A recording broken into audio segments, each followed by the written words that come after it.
ሰላም ጤና ይስጥልኝ ውድ ተመልካቾቻችን እንደምን ከርማችኋል? ይህ በኪሎድ ፕሮዳክሽን እየተዘጋጀ የሚቀርብላችሁ ከሳቅና ቁም ነገር ፕሮግራማችን ነው። የዛሬው እንግዳችን ሁለገብ አርቲስት ተዋናይ ተስፋዬ ማሙ ነው። ተስፋዬ ማሙ እንኳን ደህና መጣ። እንኳን ደህና ቆያችሁ። ተስፋዬ ማሙ ማን ነው? እኔ ነው። እንዴት ተስፋዬ ማሙ? አዎ አንተ ነህ። ግን ተስፋዬ ማሙ ወደዚህ ወደ ኪነ ጥበቡ ዓለም ወደ አርቱ በምን ምክንያት ገባ? ማንንስ አይቶ ወደዚህ አርቱ ውስጥ ተመለሰ መጣ? እንግዲህ እኔ ለመጀመሪያ ጊዜ ወጋየሁ ንጋቱን ያየሁት፣ ከዛ እንደገና ደግሞ እነ ሲራክ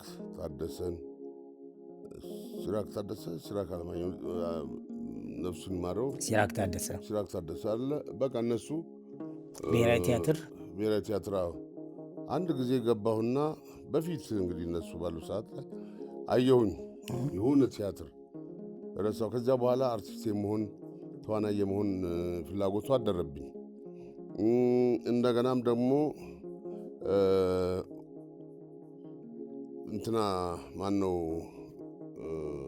ግዛው ዳኜን ጋዜጠኛውን እና ማነው እንዲሁ አልፏል፣ አሁን ስሙ ጠፋኝ። እንትና እነሱን በመስማት ወደዚህ ወደ አርት ጋዜጠኛ የመሆን ፍላጎት አደረብኝ። ከዚያ በኋላ ደግሞ መጽሐፍ ጀመርኩ። ዝም ብዬ በቃ ስነ ጽሁፍ መጽሐፎችን ማንበብ ጀመርኩ። ምናምን እንደዚህ እየጻፍኩ ምናምን ትስል በአጋጣሚ ብሔራዊ ውትድርና ሄድኩኝ። እዛ ብሔራዊ ውትድርና ደግሞ የሆነ ስልጠና ሰለጠንኩና የጋዜጠኝነት ኮርስ ወስጄ የፕሮግራም አዘጋጅና አቅራቢ ሆንኩኝ። እንግዲህ ከዚያ በኋላ ወደ አዲስ አበባ ከተመለስኩ በኋላ ነፍሱን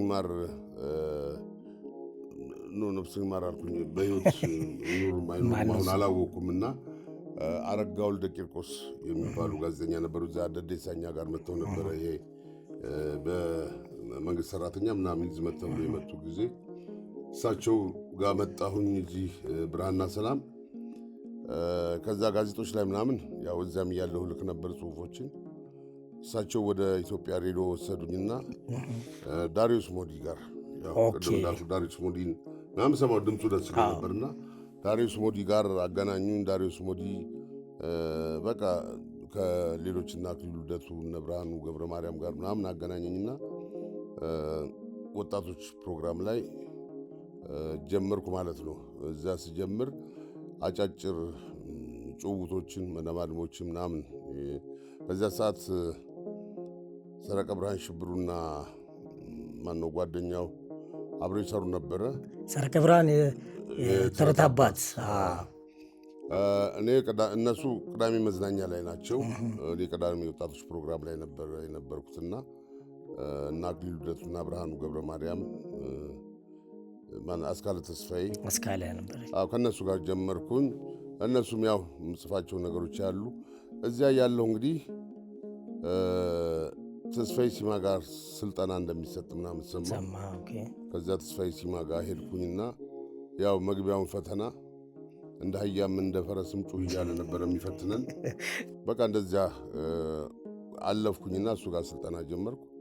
በዚሁ አጋጣሚ ደግሞ ብሔራዊ ቲያትር አቶ ጌታቸው ደባልቄ ድምፄን ሬዲዮ ላይ ሰምተው እንደው ይህን ልጅ አምጡ፣ እሳቸው የሚዘፍን ሰው ምናምን ሽለላና ቀረርቶ የሚሰራላቸው ፈልገው ነበር፣ አላገኙም። ከዚያ እኔን ሰሙና የኔን ድምፅ ሰምተው ይህንን ልጅ አምጡልኝ ከየትም ብላችሁ ሲሉ እኛ እናመጣዋለን እናገኘዋለን ብለው ተስፋዬ ገብረሃናና ሰለሞን ሙላት የሚባል ሰለሞን ሙላት አሁን በሕይወት የለም። እነሱ ያው ስለሚያውቁኝ መጡ ሰፈር ያለሁበት ቦታ። ከዚያ ነገሩኝና ወደዚያ ሲወስዱኝ በቃ ያው እንግዲህ ተዋናይ ለመሆን በሩ መንደርደሪያ ሆነልህ ማለት ነው አሰብኩኝ። በቃና በቃ ሰብሬ የገባው ነገር ነው የመሰለኝ። ከዚያ እዚያው ላይ ቴዎድሮስ ቲያትር ላይ ጀመርኩና እሳቸው በቃ ደስ ብሏቸው መምጣቴን እስኪ ሸልል ፎክር አሉኝ። ስቴጅ ላይ እንትን አሉና ምን አልኳቸው፣ በቃ ኧረ ጎራው ምናምን አረገዳ እያልክ እንትን እኔ ገዳይም ብዬ አላቅም፣ ተገዳይም ብዬ አላቅም። እኔ ሽልዬም ፎክሬም አላቅም አልኳቸው። ምንም አትችልም፣ እኔ አልችለውም። ሲፎከር ሲሸለል ግን እሰማለሁ። የፍየል ወጠጤ ምናምን የሚባለው ሽለላና ቀረርቶ ምናምን ላልኳቸው ምንም አትችልም፣ ዘፈንም አትሞክርም። ኧረ እኔ ዘፍኜም አላቅም፣ ይህንን ድምፅ ይዘህ እንዴት ምናምን አሉ። እንግዲህ ድምፁ ሁሉ ለዘፈን አይሆንም፣ ያው ለሚሆነው ነገር ነው የሚሰጠውና በቃ እዚሁ ላይ አብረህ ከሌሎቹ ጋር ሌላ ስራ ትሰራለህ አሉኝ።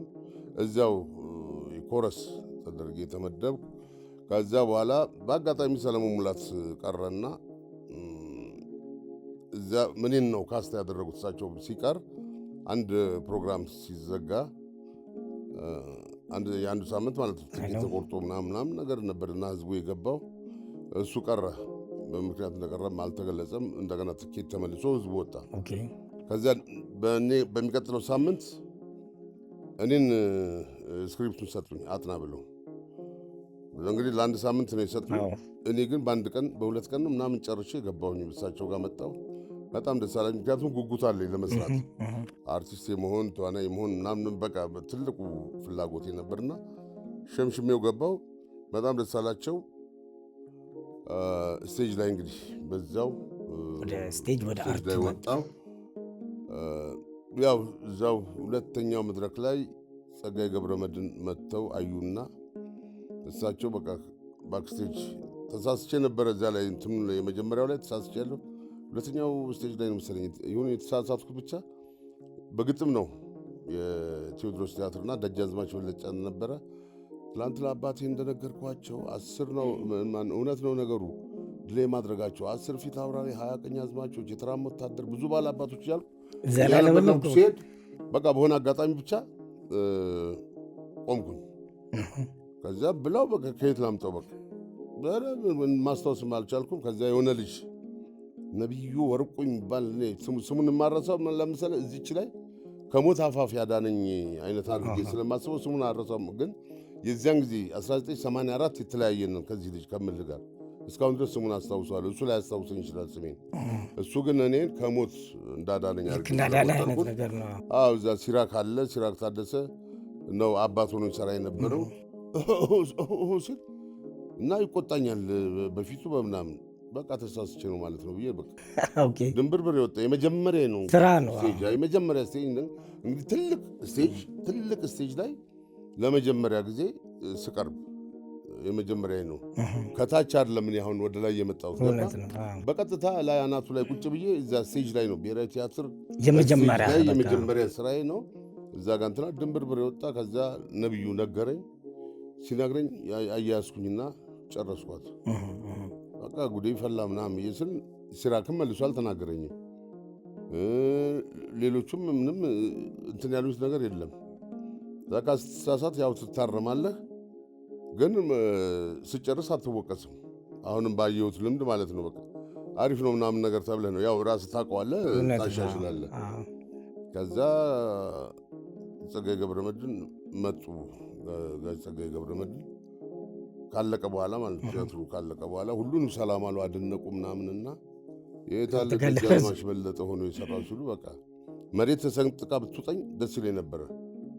ምክንያቱም ጸጋዬ ነው በጣም ብዙዎቹ ደግሞ ስለሳቸው የሚያወሩት ድርሰትን አይተው ምናምን በቃ ፊትህን አይተው ጻፍ እንደዚህ ቲያትር ጽፍ ያለው ብለህ ስትመጣ ፊትህን አይተው ስራ ደራሲ ያለመሆንህን ያውቁታልና በቃ ይስቁብሃል ይሉሃል እና አያዩትም እስከሚባል ድረስ በቃ ሁኔታ ንግግር ምናምን አይተው ነው የሚባለው እና ይቆጣሉ ምናምን ሲባል ነው የምሰማው።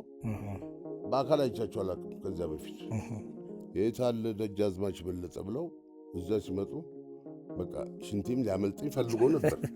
ድንጋጤ ነው ገባ። ከዛ እንደዚህ ጨበጡና በርታ፣ ትልቅ ተዋናይ ትሆናለህ፣ ጎበዝ ሁን እሺ ምናምን ብለው ሲሉኝ በቃ እኔ ደረቴ ተነፋ። በቃ እዚህ እዚያ ጋር ያሉት የሆነ የልቤ ልብ ይሰማሃል። ማንንም አላሉም። እንደዚያ ገባ። ሌሎችም አሉ እኮ ግን እኔን ነው ያሉኝ። አሁን ትልልቆቹ እነ ሲራክም ያው እንግዲህ ተዋናይ ናቸው አይደል? እነሱ እንደዚህ ብለው ሲያደንቁ አልሰማሁም። አጠቃላይ ቲያትሩን ነው ያደነቁት የወደዱት። እኔ ግን በርታሉኝ። እኔን ቆንጆ ድምፅ አለ፣ ወደፊት ተስፋ እንዳትቆርጥ ቀጥል፣ ጎበዝ ምናምን ነገር ብሎች አበረታቱኝ። ከዛ ደረቴን ነፋሁኝ። በቃ ኢትዮጵያ ውስጥ ከኔ በላይ ማንም ተዋናይ ያለ አልመሰለኝም። ከዛ በኋላ በደስታ ምናምን ነገር እንትን አልኩኝ። ከዛ ተስፋዬ ሲማ ጋር የሆነ ነገር ግጭት ተፈጥሮ እንትን ስናደርግ ያው እሱን ፈተና ፈትኖኝ ነው ጥዬ ነው የወጣሁት። ለምን መሰለህ ትልቅ ተዋናይ ትሆናለህ ተብያለሁ። ተማርኩ አልተማርኩ ለእኔ ምንም ማለት የሆነ እርከን ላይ በአንድ ጊዜ ደርሰሃል። በቃ እንደዚያ ነገር ነበር። ያው ከዚያ በኋላ አቋረጥኩኝ። እንግዲህ ማለት ምንድነው አሁን እኔ ትልቅ ተዋናይ ትሆናለህ ተብያለሁ። እዚያ ቲያትር ቤት ታይቻለሁ። የሚፈልጉ ሰዎች ይጥሩኝና ያስተውሉኝ የሚባል ነገር ነበርና አሁን ወዲያው ቲያትርን ፊልም ምናምን ሲጀመር የግሩፕ ጉዳይ ሆኗል። ገባ እዚያ የሆነ ግሩፕ ውስጥ መግባት አለብህ ለመስራት። እኔ ከዚያ ተቋርጫለሁ። በቃ ግሩፕ ውስጥ የለው ምን ውስጥ የለውኝ። ማያቸውን ጓደኞችን ብቻ በቲቪ ሳይ ማድነቅ ብቻ ነው እንጂ ምንም እንትን አለምና በኋላ ያው ለ10 ዓመት ያህል አቋረጥኩኝና ያው ሁኔታ ውስጥ ያለው ነገር በዚያ ሰዓት ላይ ግን ጋዜጣ ላይ እጽፋለሁ። ጋዜጦች ላይ የተለያዩ ጽሁፎችን እጽፋለሁ። እንደው ያው አርቱ ከውስጤ ስላልወጣ የነበረው የጋዜጠኝነት ጋዜጠኛ ውስጥ የነበረውን ስራን ለማውጣት በምንም መተንፈሻ የለኝም። ጋዜጣ ላይ ነበረ የምተነፍሰው። የተለያዩ ጽሁፎችን የጻፉኝ ቃል ኪዳን ይባላል ሌሎች እንትኖችን እጽፋለሁ። በዛ ጊዜ የመጽሔትና የጋዜጦች በጣም ብዙ ክሪቲሳይዝ በጣም በቃ መተንፈስ የሚፈልጉ ነገር ሁሉ እዛ ላይ ወጣ ነበር እና እንደዚያ ስሰራ ቆየውና በአጋጣሚ ያው እነ አርቲስት ተስፋዬ ኃይሌ ጋር ተስፋዬ ባሪያው በትምህርት ቤት ስለምንተዋወቅ እሱ ደግሞ የአዲስ ቲቪ አዘጋጅም ሆኖ ነበር። እዛ አዲስ ቲቪ ላይ አጫጭር ድራማዎችን እየሰራሁ ምናምን በአጋጣሚ ደግሞ እኛ ሰፈር ላይ የፊልምና ምናምን ስልጠና የቲያትር ስልጠና የሚል ተለጥፎ አየሁኝ። ከዚያ ቅዳሜና እሑድ እንግዲህ ነው ስልጠና የሚሰጠው። ቅዳሜና እሑድ እኔ ያው ስራ ካለኝ ስራዬን ነው የምሰራው፣ ስራ ከሌለኝ ደግሞ በአብዛኛው ቤት ነው የምውለውና ለምን ይህን ጊዜ አልጠቀምም ብዬ እዛ ስልጠና ላይ ሄድኩኝ። ማለት ያው የረሳኋቸውን ነገሮች ለማስታወስና እንደገና ወደ አርቱ ለመመለስ ያው መንገድ ይሆነኛል። ከዛ እዚያ ገባሁ። እዚያ አሁንም አብረን ነን ያለ ጓደኛዬ ተረፈ በጋሻው፣ እሱ ነበረ ቲያትር የሚያስተምረው። እዛው እነ ሰለሞን ሚሄ ጋር ማነው ኢሳም ሀበሻ እዛው መጣ። ፊልም አለኝ ብሎ እዚያ ላይ ካስታረጉኝ እንግዲህ እዛ ላይ ካስታረጉኝና ግን ለምን የሚል የእሱ ስራ ላይ መጀመሪያ ስራ እዚያ ጋር ሰራው። ከዚያ በኋላ ደግሞ እዚያው የሰለሞን ሙሄ ያዘጋጀው የሶፊያ መሐመድ ስራ ሀረግ የሚል እሱ ላይ ሰራው። እሱ ላይ እንመጣበታለን። እንደው ላቋርጠና ሀረግን 2 ነው የተሰራው አይደለ? 2 ነው የተሰራው። እንዴት ነው 2 ሆኖ ሁለቱም ላይ አንተ ነው የተሳተፍከው? ርዕሱ ነው ይጋጫል ታሪኩ ወይስ ተመሳሳይ ነው? አይደለም፣ አይገናኝም ታሪኩ። በዚህ ጉዳይ ተነጋግረን ነበረ፣ ግን ታሪኩ ስለማይገናኝ የጠየቀም አካል የለም። የጠየቀም አካል የለም። የእሷ እንግዲህ ከስንት ዓመት በፊት ልበልህ እንግዲህ ወደ 85 ነው 86 አካባቢ የተሰራ ነው የእሱ እና እንደዚያ ነገር ነበረ ነው። ከ86 አይደለም እንጂ ወደ 90ዎቹ ውስጥ ነው። 90ዎቹ ላይ ነው። 90ዎቹ ከዚያ እሱ ሰራው። ከዚያ በኋላ የሉ ሙሽሮችን ሰራው። አየኸው በቃ ከዚያው እዚያው ወደ አርቱ ስለገባ እዚያው ጋር የሚያዩ ሰዎች ያው ችሎታን የሚያዩ ሰዎች ሌላ ስራ ላይ እየጠሩ ያው በተከታታይ እንግዲህ በዚያን ጊዜ የሲዮኑ ሙሽሮች፣ እንደገና ደግሞ ያልኖርኩት ልጅነት፣ መንትዮቹ ምናምን እያለ እንግዲህ ደግሞ ሌላም ርዕሱን ረሳሁት እንጂ ደሳለኝ ጋር ምናምን ደሳለኝ ባለው አርቲስት ከእሱ ጋር የሰራሁትም አንድ ስራ ነበረ። እንዲህ እያለ ብቻ ብዙ ስራዎችን እየሰራ መጣ ማለት ነው። የነገን አልወልድም ላይ ደረስኩ ማለት ነው። የነገን አልወልድም በአንተ ስራዎችና ለዛ አይደለም እንዴ? በጣም አሪፍ ስራ ነበር እሱ። ተሸልማችሁበታል እና ስለሱ በኋላ እመጣለሁ። አሪፍ አንድ የፊልም እርከንን ከፍ ያደረገበት ስራ ይመስለኛል። ለውም እኔም ስላየሁት ነው። በቀድሞ በደርግ የነበረ የፖለቲካ ስራ ላይ የተሰራ ነው አይደለም? እንደው እንትን ልበልህና ወደ ትንሽ ደግሞ ወደኋላ ልመልስልና ቀደም ወታደር ቤት ነው አልከኝ። ይህንን ኪነ ጥበብ ያመጣው ወታደር ቤት በዛ ጊዜ በጣም ብዙ ይወጡ አሉ እንደዚህ አይደለም? አንተ እዛ ላይ ማንን አይተህ ነው? ቅድም ብለኸኛል አክቹዋሊ፣ ግን ምንድን ነው እዛ ትላልቅ አሁን እነ ሰራዊትም ከወታደር ቤት ነው የወጡት። አንተ በዛ ጊዜ ያው ደዴሳ ስንተኛ ዙር ነበርክ? በነገራችን ላይ አራተኛ ዙር። ስንት ዓመተ ምህረት ማለት ነው? 79 በዛ ጊዜ ላይ የወታደራዊ ፕሮፓጋንዳና ምናምን የሚባል ነገር አለ አይደል? እዛ ውስጥም ተሳትፈ ነው ወደ ኪነ ጥበቡ የመጣው? እንደው ቀጥታ ዝም ብለህ እሷን እንድትገልጽልኝ ነበርኩኝ እኮ አልኩህ እኮ። አሁን እዚያ የፕሮግራምና አዘጋጅና አቅራቢ ሆኜ እዚያ ደዴሳ ስሰራ ያው ፕሮፓጋንዳ ነው የምሰራው። የራስን ስራዎች ደግሞ ያው ደርግን የሚደግፉ ስራዎች እየሰራ ትትላለህ። አብዮታዊ የሆኑ ስራዎችን ትሰራለህ። ያ ነው በቃ። እዚያም እንግዲህ አንዱ አስተዋጽኦ አድርጎልኛል ብለህ ነው የምታስበው ማለት ነው። ወደዚህ በቃ ከኪነ ጥበቡ ሁለተኛው እኮ አሁን ፍላጎቱ ነበረ። እሱ ነው የምልህ። እዚህ ያለሁኝ አሁን ለምሳሌ ጋዜጦች ላይ አንዳንድ ነገሮች ይጽፍ ነበረ። ከዚያ ብሔራዊ ቲያትርና ሲሄድ ደግሞ ሚዲያ ሆነ እዛው ብዙ ለ15,000 ጦር ነው ፕሮግራምን የምታቀርበው ሰሩት የነበረው እሱ። ወደዚህ ደግሞ አዲስ አበባ ስመጣ ደግሞ ወደ ሬዲዮ ለመግባት አግዞኛል። እንግዲህ ሬዲዮ ደግሞ ወደ እንትን ወደ ቲያትርና ወደ ቲያትር እንድገባ ወደ ፊልም እንድገባ አግዞኛል። እነዚህ ናቸው። ለአንተ እንደው ኪነ ጥበብ ምንድን ነው? አሁን ይህን ሁላ ነገር ታውረዱን መጣ። እንደውም ለአንተ ትንሽ ይመስለኛል አልጋ ባልጋው ነለ መሰለኝ። ምክንያቱም አሁን በነገርከኝ ታሪክ ማለት ነው። እና ኪነ ጥበብ ማለት ለአንተ ምን ማለት ነው? ኪነ ጥበብ አሁን እንዳልከው አልጋ ባልጋ አልሆንም። ያለፋል። እሱ ጥሪ ያቀለው በቃ ያለፋል። እኔ ዝም ብሎ ያገኘኝ ምናምን ስክሪፕት እየሰጠኝ ምናምንም አይደለም። ሁለተኛ እንዳልኩ የግሩፕ ስራ ሆነ በአብዛኛው ማለት ነው። ያ የግሩፕ ስራ ደግሞ በሞኖፖል እንዲይዙ ታደረጋቸው አርቱን። አሁን ብዙዎች ጀምረው የቀሩም አልኮ የከሸፉ በቃ አርቱን ይጀምራሉ፣ በሆነ ምክንያት ይከሽፉና ያቆሙታል። ለምን መሰለ? በሱ ብቻ መተዳደሪያ አድርገው ይይዙና በሱ የሚገኘው ነገር ሲቋረጥ ከዚያ በኋላ ይተውታል። ከሸፈ ማለት ነው። ገባ? ሲተው ወደዚህ ነገር አይገባም። እኔ ሌላ መተዳደሪያ አለኝ። በሱም ነው የመጣሁት። እሱን እየሰራሁ ነው ኪነ ጥበቡን አርቱ ላይ ሳትፍ የነበረው ማለት ነው። ገባ? እንደዚያ ቢሆን ኖሮ እኔም ጥንት ድሮ ነበር እሱ መተዳደሪያ ቢሆን። ምክንያቱም የኛ ሀገር የኪነ ጥበብ እንትን ክፍያው ለተወሰኑ ሰዎች ምናልባት 3 ወር 4 ወር የሚያኖራቸው ክፍያ ይከፈላቸው ከሆነ ነው እንጂ ብዙም አይደለም። አያረካም። በዚያ ላይ ደግሞ የሚቀማህ ይበዛል። ፕሮዲውሰሮች ያሰሩሃል። እኔ አሁን ቅርብ ጊዜ አሁን ያልከፈሉ ሰዎች አሉ። በዚህ አጋጣሚ እንትን ካላሉ ሚዲያ ላይ መውጣት አይቀርም። ስማቸውን እያነሳ ስራዎቻችሁን ትሰራላችሁ እናንተ። ሰርቶ ተሰርቶ አልቆ ለህዝብ ቀርቦ ምናምን የታዩ ስራዎች ክፍያ ላይ ግን በቃ ተስፊሽ በቃ እንደዚህ ይኸው አካውንት ታግዶብኝ ነው ያለው ሰው አለ። ወደ 2 ዓመት ሆነው። እንዴት ነው አካውንት 2 ዓመት ሊታገድበት የሚችለው? አይደለ እንዴ? ሌላውም እንደገና ደግሞ እንትኑ ቴሌቪዥን ጣቢያው ስላልከፈለኝ ነው እያለ ይኸው ከዓመት አልፎታል። እንግዲህ ሌላም እንደዚሁ አሉ። ገባ እንዴ? ለፍተናል፣ ደክመናል እኛ። እኔ አሁን በእሱ አይደለም መተዳደሪያ ነገርኩህ እኮ። ግን ቢያንስ የሰራው ስራ ዋጋ አለው።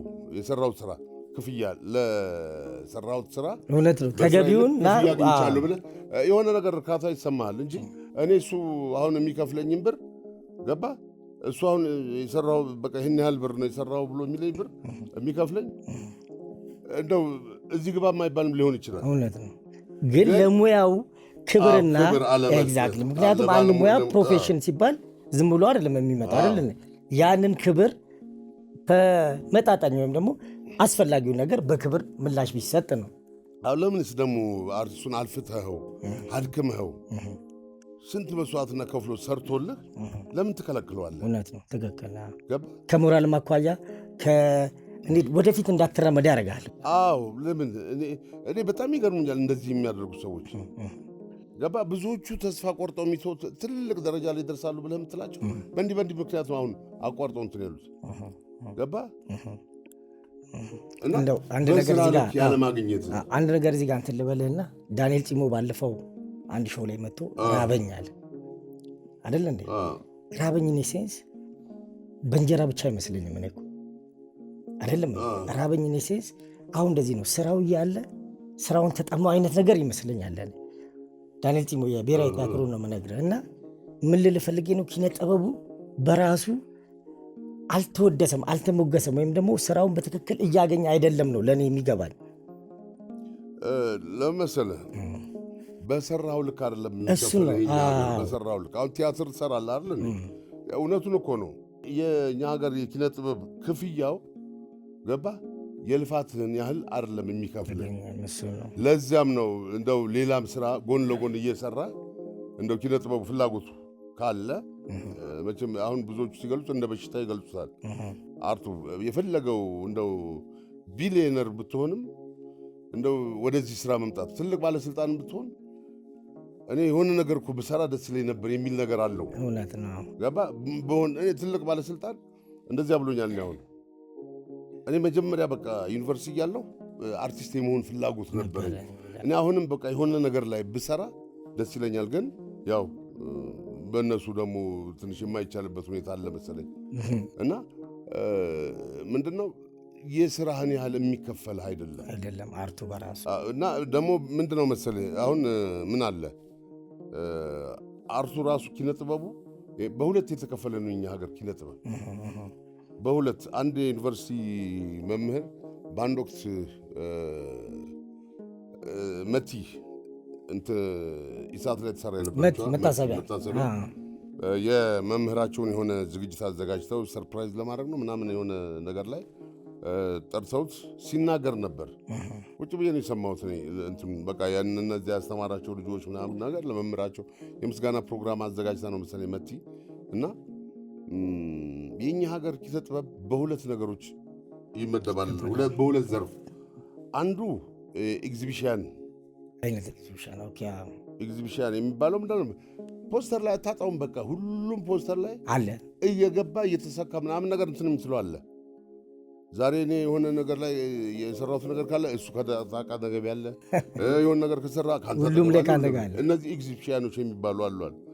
አክተር የሚባሉ አሉ። ከሴቶች ከሆነ ሴቶች ማክሰራስ ገባ።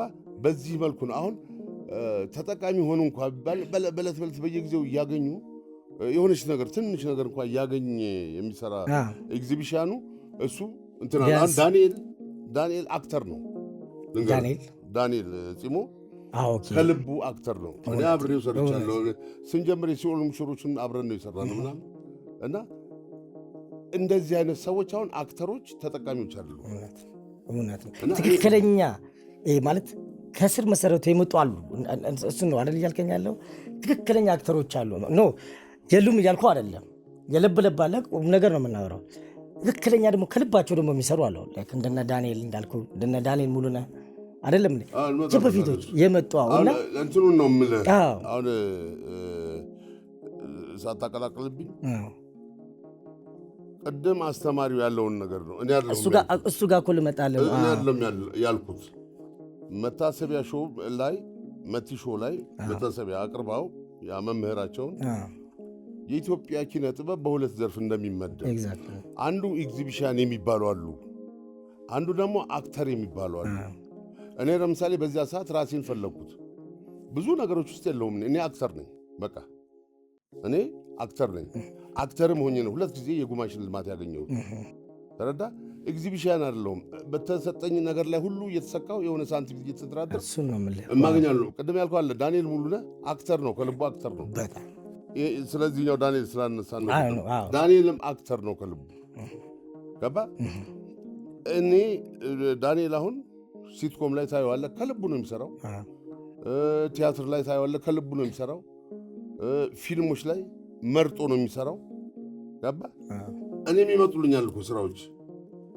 ስራ ሲመጡልኝ ጥሩ ስራ ከሆነ ገባ እንትን አለ ስለ ሳንቲሙ ጉዳይ አይደለም።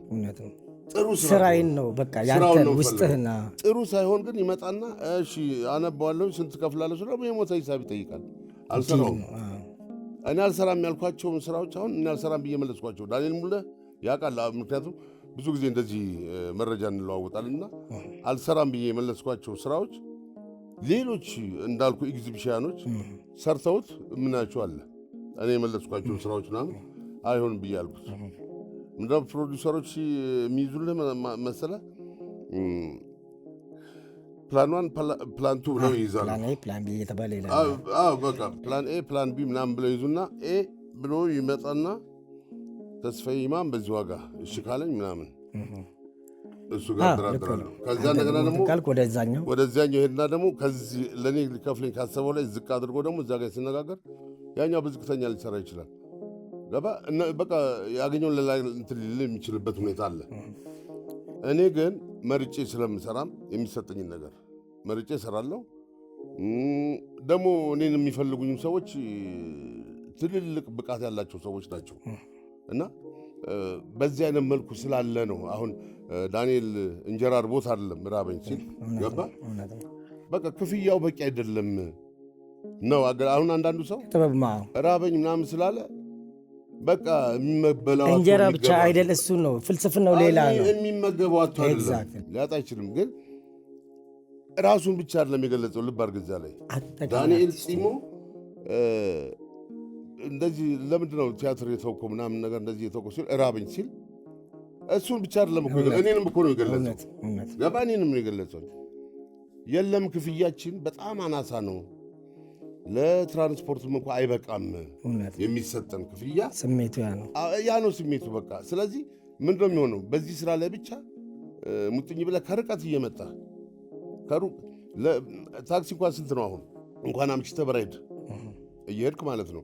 እኔ የምሰራው ሌላ ስራ ስላለኝ ያ ስራ ስለሚያግዘኝ ነው። ተረዳ። በዛ መልኩ ነው እንትኑ አባባሉ ማለት ነው። ገብቶኛል። ጥሩ እየተወያየን ነው ተስፋዬ። ስለዚህ አንተ በዚህ ሁሉ አሁን ባውራ ናቸው ኪነ ጥበቡ ለአንተ ከፍሏል? አንተ ተጠቅሟል ከኪነ ጥበቡ? ጥቅም ከተባለ እኔ በገንዘብ በብር አልተጠቀምኩም። ክብርና ዝና ግን አግኝቼበታለሁ። በተለይም ከሰራዎቹ ስራዎችም ሲትኮም በስንቱ ድራማ ለእኔ ትልቅ ክብር የሰጠኝ ነው። ህፃናቶቹ ከቤተ ክርስቲያኑ ሲመጡ ምናምን መጥተው በቃ አቅፎ ስሙኝ ነው የሚሄዱ። ይሄ ለእኔ ትልቅ ክፍያ ነው። እውነት ነው። የምገባበት መስሪያ ቤት ምናምን የምሄድበት ጉዳይ ካለ እዛ ጋር ባለስልጣኖች በደንብ አድርገው በቃ እንዴት ከመቀመጫ ተነስተው ምናምን በቃ በደንብ አስተናግደው እናንተን ያልተንከባከብን ማንን እንከባከብ ምናምን ብለው የምፈልገውን ነገር ተስተናግጄ እወጣለሁ። ይሄ ለእኔም ትልቅ ክፍያ ነው። በቃ ብር አይደለም እኔ ገባ ጥበቡ በራሱ የሚሰጥህ ይሄ ነው የተከፈለኝ። እስቲ ደግሞ ወደ ሌላ ደግሞ እንምጣና ሲትኮም እና አሁን ኢትዮጵያ ጥሩ እየሄደ ነው። ሲትኮም ስራዎች በኢትዮጵያ አሁን ሲትኮም በውጭ ዓለም በጣም ብዙ ሲሪየስ ስራዎች ናቸው አይደለም። ኢትዮጵያ ያለውን ሲትኮም ሸብረብ ነበር አይደል? ትልቁ ደግሞ አሁን ደግሞ ያው ያልከው በስንቱ ነበር አሁን ተቋረጠ መሰለኝ ነው አይደለም። በሆነ ነገር ግን እንዴት ነው ተቀባይነቱ ሲትኮም በእኛ ሀገር ላይ? እውነቱን ለመናገር በደንብ ተቀባይነት አለ። ጥሩ ስራ ሰርተ መምጣት ነው። ገባ አሁን ባለው ሁኔታ አሁን በስንቱን የሚስተካከል ድራማ ያለ አይመስለኝም። እኔ አንድ ቴሌቪዥን ጣቢያ ሲትኮም ነገር ልጻፍ ወይስ እንዴት ነው ምናምን ነገር ብዬ ስለው አሁን እኛ ጋር እየተባለ ያለው ነው ያለኝ። ገባ በበስንቱ ስታንዳርድ አሊያም ከበስንቱ የበለጠ መሆን አለበት ይዘው የምትመጣው ነገር። ህዝቡ እንዳለ በሙሉ አሁን በስንቱ ላይ ነው ያለው። በስንቱን ነው የሚፈልገውና እስካሁን ድረስ እንግዲህ እየመራ ያለው በስንቱ ነው። ጥሩ የህዝብ ተቀባይነት ያለው የቤተሰብን ጉዳይ ነው የሚያነሳው። ደግሞ አለማየሁ ነው አለማየሁ ታደሰ ነው እንግዲህ ጥሩ አድርጎ የሰራው ስለሆነ የህዝቡን ስሜት ገዝቶ የያዘ ድራማ በስንቱ ነው አሁን ባለው። ቀደም ሲሉ የታዩ ስራዎች አሉ። እኔ ለምሳሌ በሌላ ሲትኮም የረቂቅ መንገድ ላይ ዲኤስቲቪ ላይ ነው የተላለፈው።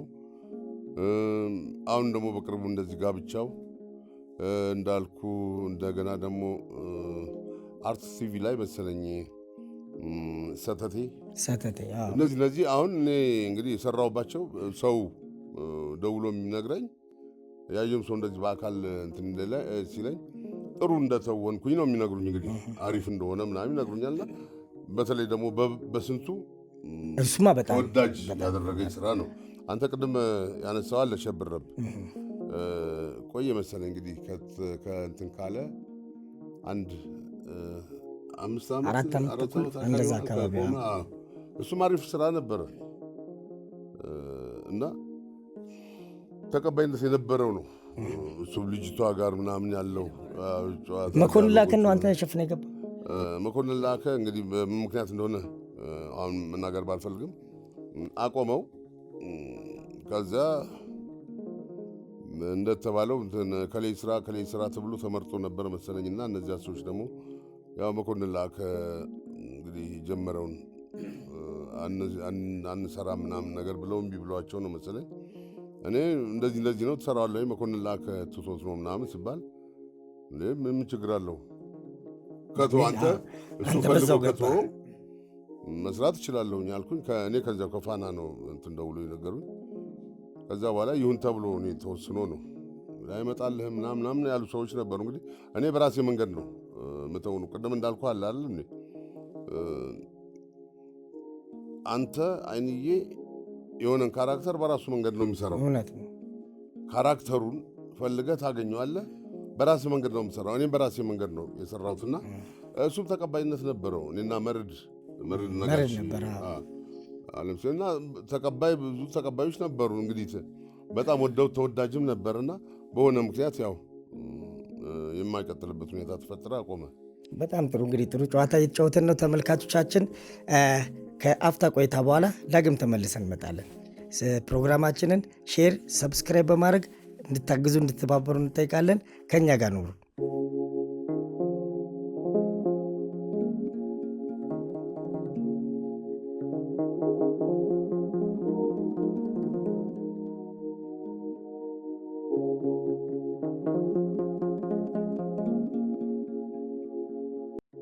ውድ ተመልካቾቻችን ዳግም ተመልሰን መጥተናል።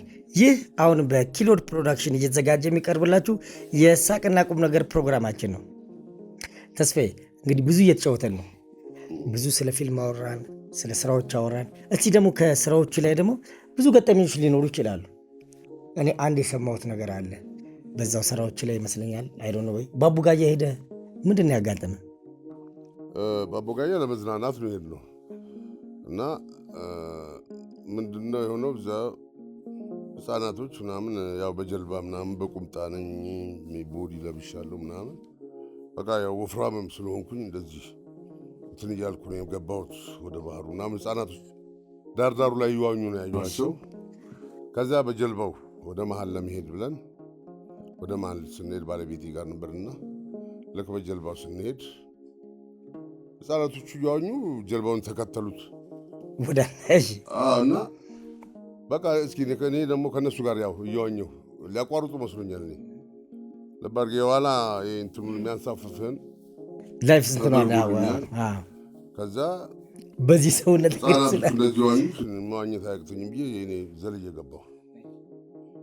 አንተ ውሃው የባቡጋያ ውሃ አይኑ ጠቆር ነው።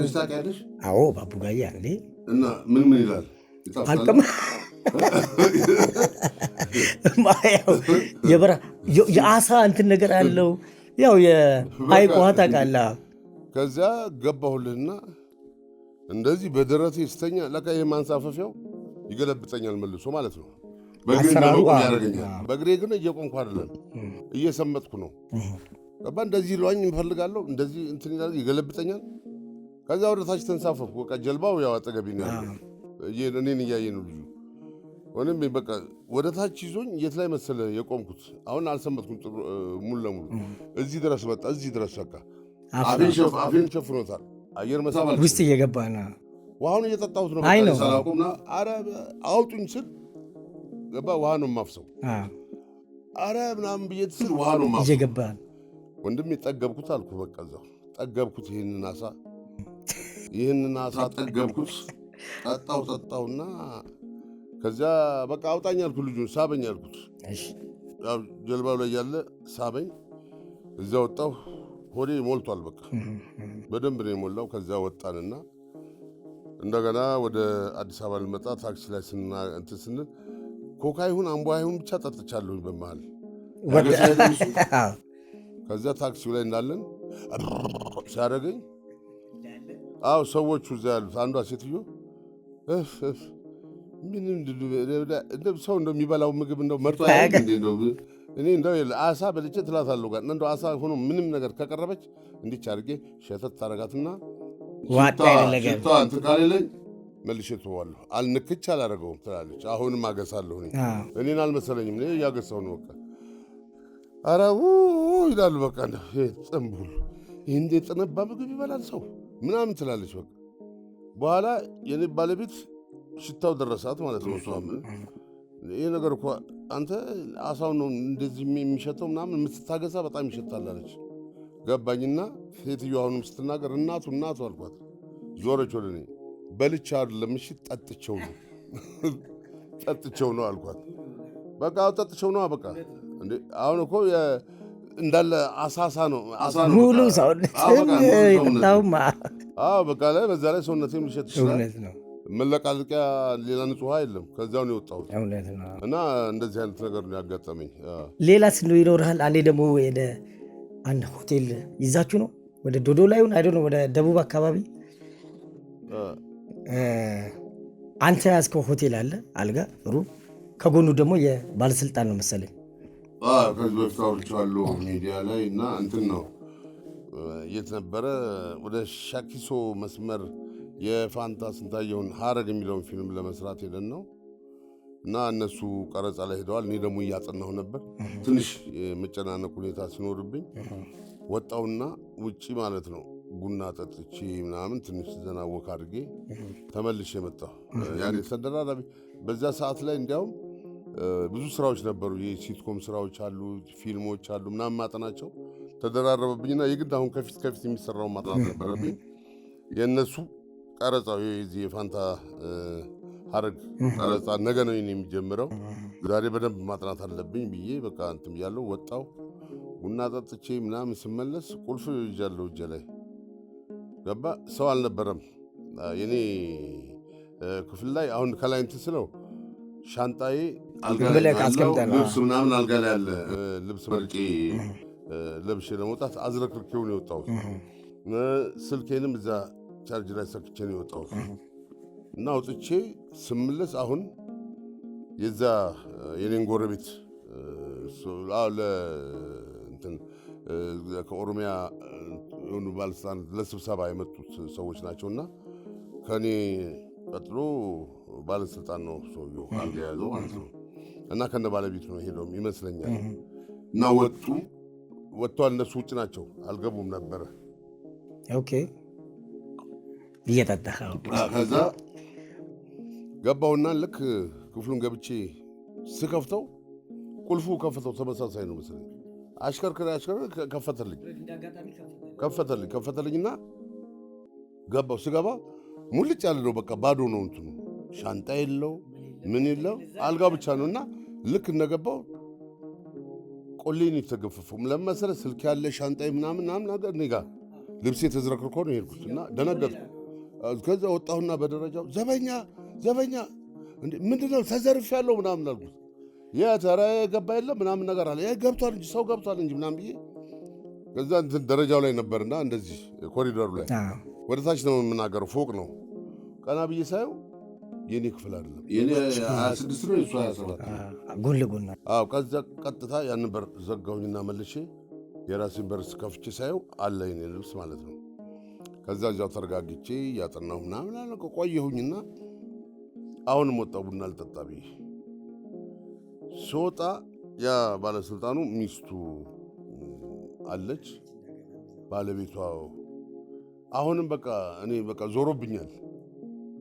በቃ እኔ የዚያን ጊዜ እንደዚያ የዞረብኝ ነገር ምን እንዳዞረብኝም አላውቅም። በቃ እኔ የዚህ ሀገር ሰይጣን ምን አይነት ሰይጣን አለ ብዬ ሁሉ አዙሪታ የሆነ ነገር በቃ እና ሄጄ እንደገና ቆይቼ ቡና ምናምን ስፕሬስ ጠጥቼ አሁን ሌሊቱን ላጠና ነው የፈለኩትና ስፕሬስ ምናምን ተመልሼ ስገባ አሁንም ቁልፌን እዛ 27 ቁጥር ውስጥ ነው የከተትኩት። በሩ ላይ ቀጥቼው ልክ ከፍቼ ስገባ አልጋ ላይ ቁጭ አልኩ። አሁን ልብስ ምናምን የሚባለው ነገር አላየሁም። አልጋ ላይ ቁጭ ስል የት ቆይተህ ነው አላለችኝም። በሩን ከፍቼ የሮጥኩት ሩጫ ይኸውልህ ከፎቁ ወርጄ በቃ ወደ ጫካ ነው የሮጥኩት። ከተማው ይሄ ጨለማ ምናምን አለ ቅያሱስ ምናምን ወደዛ ነው የሄድኩት። እዛ ጋር ነገሩን አብርጄ ምናምን ምክንያቱም ባለስልጣን ነው ሌላ ሲወጣ ያገኘኝ ሌላ ነገር ነው የሚመስለው። እኔ ተቀዣብሬ እንደሆነ አያውቅም። ተረዳ ሌላ ችግር ነው የሚፈጥሩት። ጨለማ መሀል ሆኜ በቃ አገሪቷ ያች ሀገር ተበጠበጠች አልተበጠበጠች፣ ተኩስ ተጀመረ አልተጀመረ እያልኩ በቃ አምጡት የሚል ነገር ይችላል ገባ። ከዚያ ጨለማ ውስጥ ሆኜ ነገሮች ሳይ ምናምን ከዛ አሁን እያየሁ ስልኬንም ደግሞ አልያዝኩም እዚያው ቤቴ ነው ያለው። ነገሮች እያየሁ ዳርዳር እየሄድኩኝ በቃ እንደዚህ ስቆ ምናምን ከዛ እነሱ ደግሞ እንትኑ ማነው እነ ፋንታ ደግሞ ቀረጻ ጨርሰው መጥተው እራት ለመብላት እኔን ይፈልጉኛል። ሲደውሉ ስልኬ እዛ ነው ያለው። እኔ ያው ተደብቄ ነው ጨለማ ውስጥ። ከዛ ይፈልጉኛል። ማንም እኮ የተከታተለኝ የለም። ግን በቃ እንደዚህ ዞር ስል የሆነ በመብራት ጥላሃል ደርሰዋል ማለት ነው እላለሁ። በቃ ድንብርብሬ ነው የሚወጣውና በቃ ዋና አስፋልት ላይ ወጥቼ ወክ ማድረግ ጀመርኩ። ሳደርግ እንትና አሰፋ ጋሻ አሰፋ የሚባል አለ። እሱ ወደዚያ መጥቶ አገኘሁት ለሆነ ጉዳይ ማለት ነው። ከቀረጻ መጥቶ እሱ ወደዚያ ነው የመጣው እና ብዙ ጊዜ እንትን ምግብ አይበላም እሱ እንቁላል ነገር ምናምን ነው የሚበላው። ሌላ እንጀራ ምናምን አይበላምና እንቁላል ፍለጋ ነው መሰለኝ ወደዚያ መጥቶ አገኘሁት። አገራማን ነው አልኩት። ወደዚያ እኛ ወዳለንበት ሆቴል ማለት ነው። ምን ተፈጠረ ምናምን አለ። አይ አንተ ልትጠይቀኝ የተፈጠረው አገራማን ነው ወይ አልኩት። እንጃ ክላስ ደርሼ ነው የመጣው ክላስ ያለ ከሆነ በቃ እንግዲያውስ አማን ነው ማለት ነው። ምክንያቱም የእሱም እታች ከእኔ በታች ነው የተያዘለት ገባ። እኔ ሁለተኛ ፎቅ ላይ ነው አንደኛ ፎቅ ላይ ነው፣ የእሱ ደግሞ ግራውንድ ነው የተያዘለት። አይ እንደዛ ከሆነ በቃ በሰላም መለስ ብላችሁ አው ገብቼ ለፋንታ ልክ ራት ከበላም በኋላ ነገርኩት። ስነግረው አንተ ባለስልጣን እኮ ነው ሰውየው ብዬ ነገር የለ እንደ ምናምን ነገር አለኝ። እኔ ምን አውቃለሁ ታዲያ። እኔ በቃ ወደዚያ መራኝ የእናንተ ሀገር ሰይጣን ወደዚያ መራኝ። በቃ ሊያስገድለኝ ፈልጎ ነው ወደዚያ መራኝ። ከፍቼ ጊዜ እንግዲህ መክፈት በጣም የሚገርም አጋጣሚ ነው። በጣም አጋጣሚ ነው። ተስፋዬ ያው እያጠቃለል ነው ጨዋታችንን። ፊልሞች ላይ ሽልማቶች ወስደሃል። ቅድም ብለኛል የነገና ለወልደም የብርሃኑ ድጋፌ ትልቁ ስራና ሽልማት ነው። እሱና የትኛው ፊልሞች ላይ ነው ሽልማቶችን ወሰድካቸው? እንዲሁም ቲያትርም ካለ 4ኛው ጉማ አዋርድ ያው በነገና ለወልድም ነው። 7ኛው ጉማ አዋርድ ደግሞ በቁራኛዬ ነው። በሀገር ስጭኝ እና በሲኦል ሙሽሮች ግን እጩ ነበርኩ። ያው እጩ መሆንም ትልቅ ነገር ነው። በእኛ ሀገር አይታወቅም እንጂ እጩ ሆናውን ስምህ ተጠርቶ ስታልፍ በቃ ማንም ትዝ ብሎ የሚያስተውል የለም። ሽልማቱ ላይ ብቻ ነው ተሸላሚው ላይ ብቻ ነው ትኩረት የሚያደርገው እንጂ በውጭ ዓለም እጩ መሆን ራሱ እንደ ተሸላምክ ነው የሚቆጠረው እና እንደ ተሸላሚነት ነው የሚቆጠረው። በእኛ ሀገር እዛ ላይ ገና አልደረስንም ይመስለኛል። እነዚህ ሽልማቶች ወስደሃል? 2 ሽልማት ወስጃለሁ። እንግዲህ ያለው እንግዲህ ቲያትርም የዳዊት እንዚራ አለ የነገና ምናምን ቀደም እንዳልኩ ቴዎድሮስ ምናምን። ከዚያን ጊዜ እንግዲህ ያው አቋርጬ ከ10 ዓመት በኋላ አቋርጬ ከመምጣቴ በፊት ቴዎድሮስ ቲያትር ላይ ነው የጀመርኩት። ከዚያ አባትዮ የሚል ሰጣ ገባ እንግዲህ እነዚህ ነበሩ። ግን የሚገርም እንደ ቲያትር ደግሞ እየተለማመድኩኝ ያቋረጥኩት የለም። ብዙ ቲያትሮች አሁን ስማቸው የማላውቃቸው ለምሳሌ እየተለማመድኩኝ የተኳቸው አሉ።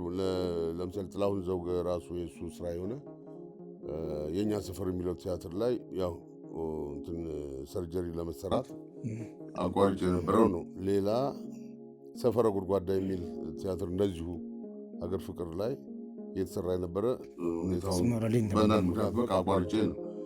ሌሎችም እንደዚህ ብዙ ቲያትሮችን አቋርጫለሁ። እንዳልኩ ቅድም በክፍያ ምክንያት ብዙ ፊልሞችን እንትን ያላልኳቸው ያልሰራኋቸው እንዳሉ ሁሉ በተለያየ ምክንያት ያቋረጥኳቸውም አሉ። ያው ሳቋርጥ ከዳይሬክተሮቹ ጋር በሚደረጉ ስምምነቶች ነው። ዝም ብላ ያለው አይደለም ማለት ነው። እንዲህ ነው። በጣም ጥሩ። ከመጀመሪያውም ካስት ያደረጉን ደብል ካስት አድርጉ ምናምን እያልኩ ነው። ያው በሁሉንም ስተወው ግን ከጤና ጋር በተያያዘ ነው እንዳልኩ ሰርጀሪ ለመሰራት እንዲያውም ጥላሁን ዳይሬክተር ነው እና የግድ በዚያ ሰዓት ላይ ልክ ዳንኤል እንዳለው 3 ቲያትሮችን በአንድ ሳምንት እንትን ነው አልወጡም። ጥናት ላይ ነበርኩኝ። የእኛ ሰፈር አለ፣ ሰፈረ ጉድጓድ አለ፣ የሰማይ መና ነው የሚል ደግሞ ሄኖክ ማን አባቱ ስም ጠፋኝ፣ ዳይሬክተር ነው እሱ። የእሱ ስራ ደግሞ ማዘጋጃ ቤት የሚታይበት ሁኔታ ነበር። ማነው ልምምድ ላይ ነበር እና 3ቱም ጋር መለማመድ በቃ ትልቅ እንትን ሆነብኝ። ከዚያ በዚያ ምክንያት እዚህ አንገቴ አካባቢ ላይ በወጣ እንትን እሱ እንዲያውም የባሰ ከስራ ጫና ጋር የባሰ ቆለለ ሄደና እሱን ሰርጀሪ ለማድረግ ሁሉንም አቋረጥኩ። ያው አውቀውት ነው ሁሉም ያው ደብል ካስት ስለነበረ ቀጥሎ ነው ያሰሩት እና እነዚህ ናቸው ማለት ናቸው ስራዎች ናቸው። በጣም ጥሩ። ከዛ በኋላ ስንጥቅ አፄ ምኒልክን ሆኜ የሰራሁት ስራ ነው ቲያትር። በጣም አሪፍ ቲያትር ነበር። እሱም በተለያየ ምክንያት በእኔ ምክንያት ሳይሆን ያው በራሱ ቲያትሩ ጋር በተያያዘ ምክንያት ነው መሰለኝ ቆመ። ከዛ በኋላ ዋዋ ጎን እንግዲህ እየሰራሁ የመጨረሻው ማለት ነው። እሱም ወረደናል ተቋረጠ። እሱ ያው በኦዲየንስ ማለት ነው የወረደው። በጣም ጥሩ ተስፋዬ፣ እናመሰግናለን። እንደው መጨረሻ ላይ ምን የምትነግረን ነገር አለ በኪነ ጥበብ ላይ አጠር አድርገህ ለተከታዩ ትውልድ ምን መልዕክት ታስተላልፋለህ? እኔ የማስተላልፈው ነገር እኔ አሁን ከፊልሙም በቃ በአጠቃላይ ከኪነ ጥበቡ በወጣ እኔ ምንም የሚቆጨኝም እንትን የሚለኝ ነገር የለም። እኔ ያው ለፍላጎቴ ነው ለስሜቴ ነበር የምሰራው፣ ሰርቻለሁ። ከዚህ በኋላም አልሰራም ማለት ሳይሆን የሚመቸኝ ስራ ካገኘው እሰራለሁ። ኢቭን እንኳ አሁን አልሰራም እያልኩ የነበረው ቲያትር አሁን ጥላሁን ጋር አልሰራም ብዬ አይቅርብኝ ብዬ ትቻለሁ ቲያትር። ሌላም ወደዚህ ወደ አዲሱ ገበያ ነው የሆነ ፕሮዳክሽን ለቲያትር ስራ እንፈልጋለን እና ብለውኝ አይቅርብኝ ቲያትር ብያለሁ። ለምን መሰለ ድካም ብቻ ሆነ። ድካም ብቻ ሲሆን እኔ ደክሜ ግን ቲያትሩ ሲታይ የማገኘው ፈረንካ እዚህ ግባ የምትለው አይደለም። ወጪና ጉልበትህንም ታወጣለህ። እንደገና ገንዘብን አውጥተህ ተንከራተህ የሚኖረው ክፍያ ዜሮ ነው። ዞሮ ያው ፕሮዲውሰሮችም እንዳቅማቸው ነው የሚከፍሉት። ነገር ግን እንደው እባካችሁ ፕሮዲውሰሮች ስማችሁንም ጠብቁ፣ አያምርባችሁም። እንደው በጣም የሚያስጠላ ነው። ላሰራችኋቸው ሰዎች ክፍያቸውን ስጡ። ያው በስነ ስርዓት ይከበር ነው። አዎ በቃ በዚህ መልኩ የኢትዮጵያን ኪነ ጥበብ አትግደሉት፣ አይራቁ። ሊሰሩ የሚችሉ ሰዎች እዚያም ጋር ሲበሉ ጥሎት ሌላ ስራ ይፈልጋል በቃ። ስለዚህ ይህንን አድርጉ። በተለይ ደግሞ ስም ያላችሁ ትልልቅ ፕሮዲውሰሮች እኔን ይበላችሁ፣ ሌሎቹን እንደዚሁ እንደኔ አትብሏቸው። የእናንተና የኔ ጉዳይ በሚቀጥለው እንግዲህ ወይ በሌላ ሾው ልንገናኝ ስለምንችል እናወራዋለን። ፍርድ ቤት ሳንቀርብም እናወራዋልና ያው በልታችሁታል። አልራገምም። እንደዚህ እንደ ሰኞ ልራገም ጥሩ ነው። ልክ ስለ ደቼ ብሎ አልልም። እንደው በቃ ይሁንላችሁ እስቲ ምንም ማለት አይደለም። እንግዲህ እኔ ይህን ነው። ግን ሌሎችን ወደኋላ አታስቀሯቸው። ክፍያቸውን በወቅቱ ስጧቸው። የተሻለ ክፍያም ክፈሏቸው። ዳንኤል አሁን እንደዚህ አይነት ነገር ውስጥ የገባው እኔንም ጭምር ሌላውንም ጭምር ነው የገለጸው። ዳንኤል ለራሱ ብቻ አይደለም። በቃ ለራሱ ብቻ መሆኑን ያሰቡ ካሉ የኢትዮጵያ አርቲስቶች ተሳስታችኋል። ለእናንተም ጭምር ነው ዳንኤል የተናገረው፣ ለእኔም ጭምር ነው። ገባ? አዎ እንደ ስራችን አልተከፈልንም፣ አይከፈለንም፣ የሰራንበትንም አይሰጡንም ነው አባባሉ። ስለዚህ እንዴት ብዬ ቀጥዬ ልስራ፣ ቀጣዩን ስራ እንዴት ብዬ ልስራው ነው አገላለጹና ይህን መልእክት እንግዲህ የሚደርሳችሁ ፕሮዲውሰሮች እባካችሁን አስቡት ነው። እናመሰግናለን። እሺ እኛም እንግዲህ እናመሰግናለን። ጥሩ ጨዋታ ነበረ ከተስፋዬ ካንተ ጋር ያደረግነው። ተመልካቾቻችን ስለነበረን ቆይታ ሁሉ በጣም እናመሰግናለን። ፕሮግራማችንን አሁንም ሼር፣ ሰብስክራይብ በማድረግ አሁንም ከኛ ጋር እንድትዘልቁና እንጠይቃለን። ስለነበረን ሁሉ ተስፋዬ አመሰግናለሁ። እኔም አመሰግናለሁ። ቼርስ